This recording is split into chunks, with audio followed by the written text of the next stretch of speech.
Hello, കുറേ നാളുകൾക്ക് ശേഷമാണ് കേട്ടോ പിഷയിലേക്ക് പോണത്. ആദ്യമൊക്കെ ഇടയ്ക്കിടയ്ക്ക് പോകുന്ന ഒരു ഏറ്റവും പീസ്ഫുള്ളായിട്ടൊരു പ്ലേസ് ആയിരുന്നു അത്. ഇപ്പോൾ ഈ വർഷം ഭയങ്കര ഒന്നോ രണ്ടോ വട്ടം പോയിട്ടുള്ളൂ കേട്ടോ. ഇങ്ങനെ ഇരിക്കണ സമയം ഇതുകൊണ്ട് തന്നെ എനിക്ക് അങ്ങോട്ട് പോകാനായിട്ട് ഭയങ്കര ഒരു തോന്നലും. അപ്പോൾ നമ്മൾ കോയമ്പത്തൂർ എത്തി നയ്യാര പമ്പി നമ്മൾ ഡീസൽ അടിച്ചു കേട്ടോ. അവിടെ എന്തോ നമ്മുടെ കേരളത്തിനെ അപേക്ഷിച്ച് റുപ്പീസ് കുറവുണ്ട്, എത്ര 6-7 രൂപ അങ്ങോട്ട് കുറവുണ്ട് കേട്ടോ. അപ്പോൾ അവിടെ നിന്ന് ഡീസൽ അടിച്ചിട്ട് നമ്മൾ നേരെ ഇഷയിലേക്ക് എത്തി. നൈസ് ചാറ്റൽ മഴയായിരുന്നു കേട്ടോ. ബെസ്റ്റ് ക്ലൈമറ്റ് ആയിരുന്നു. നമ്മളിവിടെ എത്തിയത് ഒരു 4 മണി 4:30 ടൈമിലാണ് കേട്ടോ. അപ്പോൾ ബെസ്റ്റ് ക്ലൈമറ്റ് ആയിരുന്നു. ശരിക്കും ഞാൻ 2 കാര്യത്തിനാണ് കേട്ടോ പിഷയിലേക്ക് വന്നത്. ഒന്ന് അവിടെ പോയിട്ട് കുളിച്ച് തൊഴാനും, രണ്ടാമത്തേത് അവിടുത്തെ പാവ് ബജി കഴിക്കാനും കേട്ടോ. ഇനി ഇപ്പോൾ 4 മാസമായിട്ടുണ്ട്.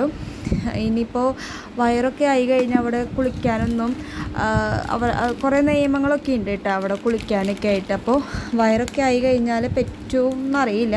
അപ്പോൾ അതിന് മുമ്പ് എന്തായാലും പോയിട്ട് വരാമെന്ന് വിചാരിച്ചു.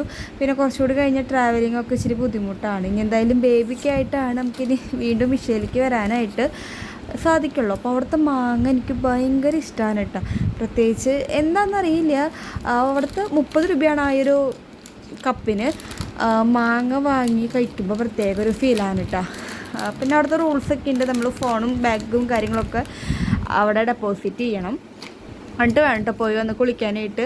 ഉള്ളിൽ ഫോൺ അലൗഡ് അല്ല കേട്ടോ. അപ്പം നമുക്ക് ഈ പ്രാവശ്യം പോയി വന്നപ്പോൾ രുദ്രാക്ഷം കിട്ടിയിട്ടുണ്ടായിരുന്നു. കുളിച്ച് വരുന്ന സമയത്ത് അവിടെ തന്നെ ഫോറിനേഴ്സ് ഉണ്ടാക്കണതാണ് കേട്ടോ.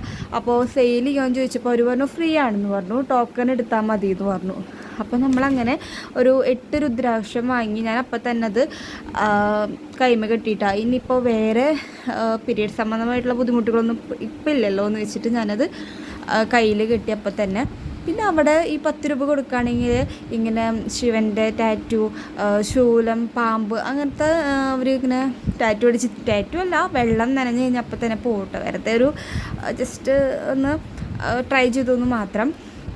പിന്നെ ദേ രണ്ടാമത്തത് പാവ് ബജി കഴിക്കുന്നിടത്ത് ഭയങ്കര തിരക്കായിരുന്നു കേട്ടോ. നല്ല ടേസ്റ്റായിരുന്നു. അത് ഇവിടുത്തെ പാവ് ബജിനെക്കാട്ടും അപേക്ഷിച്ച് നമ്മുടെ ഇഷയിലത്തെ പാവ് ബജി ഭയങ്കര ടേസ്റ്റാണ് കേട്ടോ. അപ്പോൾ അതും കഴിച്ചു. പിന്നെ വരുന്ന സമയത്ത് നല്ല ബ്ലോക്കൊക്കെ കിട്ടിയിട്ടുണ്ടായിരുന്നു. പിന്നെ നമ്മുടെ ഫേവറേറ്റ് ചിക്കൻ റൈസ് കഴിച്ചിട്ട് വീട്ടിലേക്ക് വന്നു.